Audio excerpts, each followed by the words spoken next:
I'm very pleased to welcome Chancellor Scholz to the European Parliament in Strasbourg on this symbolic day. Today, This is Europe debate is also our celebration of Europe Day, and I find it particularly fitting that it is the German Federal Chancellor who will be addressing the House of Democracy here in Strasbourg.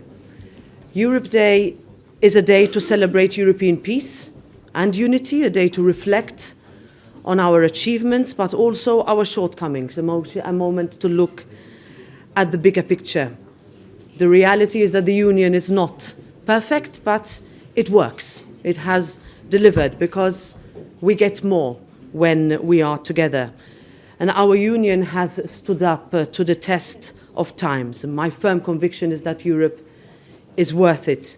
But with war returning on our continent and our democracies and our freedoms increasingly under threat, we cannot be complacent in defending our values. We need to stand up for our way of life every day.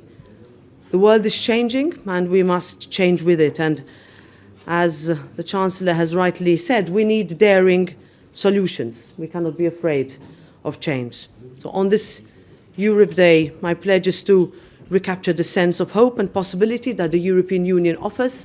That's what we look forward to in our forthcoming discussions with you, dear Chancellor, in the hemicycle in a few moments. The floor is yours.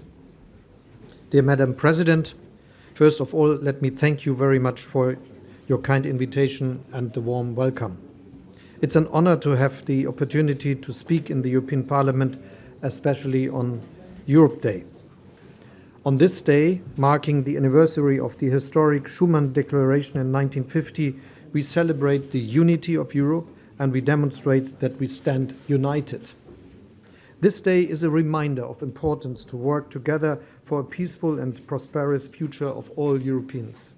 Our peaceful path stands in clear contrast to the saber-rattling parade that we see in Moscow today.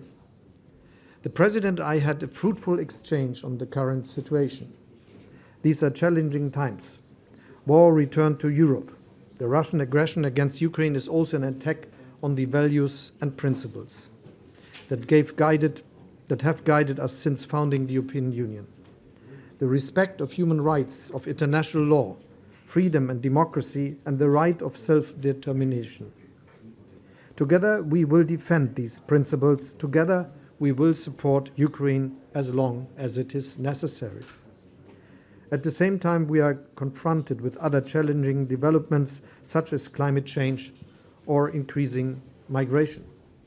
To deal with these challenges, we also need to deepen our relations with other regions of the world, especially with Asia and Africa, from where I just returned.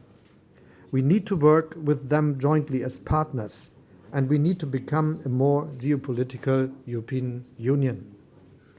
In that context, we also discussed the necessity of institutional reforms to make us fit for the future. We need to be ready for the future enlargement of the European Union, which is of geostrategic importance for us. The European Parliament is a partner in this endeavor. Madam President, thank you again for the invitation. I'm looking forward to discuss with the members of Parliament on the future of Europe. Thank you.